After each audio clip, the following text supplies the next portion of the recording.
Everybody, it's Luke Thomas, the founder of Friday, and I want to show you how we've made posts better for you. So a couple things I'd like to cover in this video. First, I'm going to show you how you can create a custom category. And secondly, I'm going to show you how post templates work. To zoom out for just a second, the reason why we created posts is because there needs to be a place for kind of high level, longer form information sharing and discussion that happens on an ad hoc basis. So a check-in is kind of repeatable, predictable communication that typically happens, from the bottom up. Post is kind of more oftentimes top-down communication. Think announcements, meeting notes, proposals, and other information. And so, yeah, what we basically think of posts as blog meets forum. And so let me show you how this works. So first, you can see we pre-populate a couple categories that you can pick from. So announcements, idea, or meeting notes, but you can create a new category. And so, for example, at Friday, I do a State of the Union. And so let me just create that. Let's do like yeah, sure, why not? Weekly State of the Union.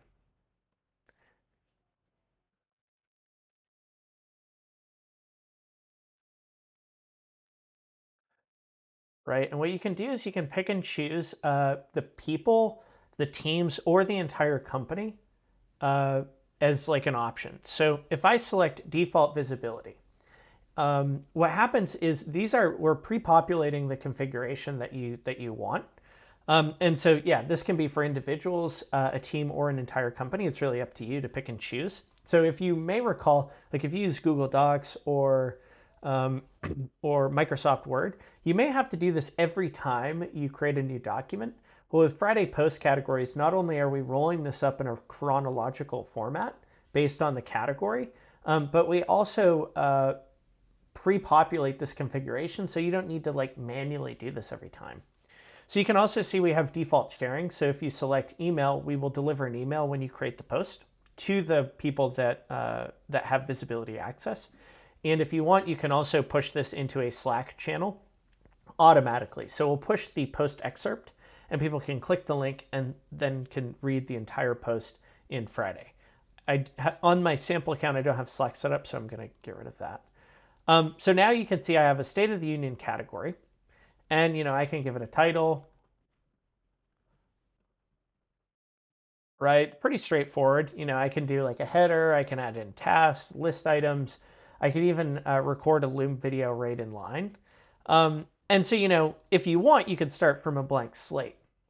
But if you add templates, I actually need to create a quick post.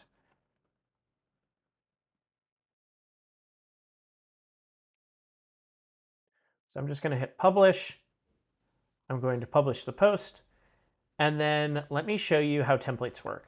So you can see here, for every category of posts, we have the ability to create and edit a template. So for the State of the Union, what I could do is I could say State of the Union episode, insert.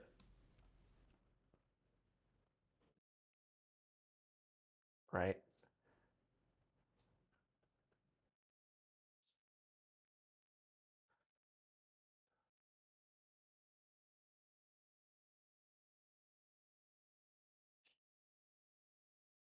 You get the point.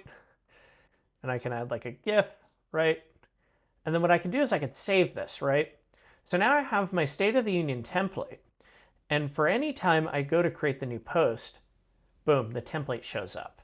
Then I could say, okay, this is the first State of the Union post, right, for the week of, November 17th. I can add my content.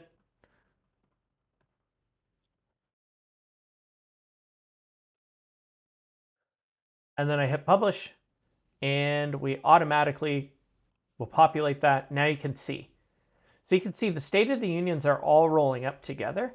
But if I were to create, an announcement, I will be able to share that out here, right? What you can see here is I can now select and say, okay, only show me the State of the Union posts. And so what makes this really powerful, especially for distributed teams, is that if you share out information, think announcements or product proposals or even one-on-one meeting notes, what you can do is you can see a chronological feed of this over time. And so for any new employee that you hire, if they have access to this type of content, this will help them dramatically accelerate onboarding. Because what they can do is it turns this process where you need to learn more about the company through osmosis into something where you can send them to the post page, have them filter through, look at the history of announcements, of State of the Unions, meeting notes, whatever you deem important for your company. And you can see that running log, which provides really, really rich context over time. So anyway, that's how this works in a nutshell. Thanks for hanging in there. But I hope you all enjoy this new round of improvements that we've made to the product. Thanks and have a great rest of your day.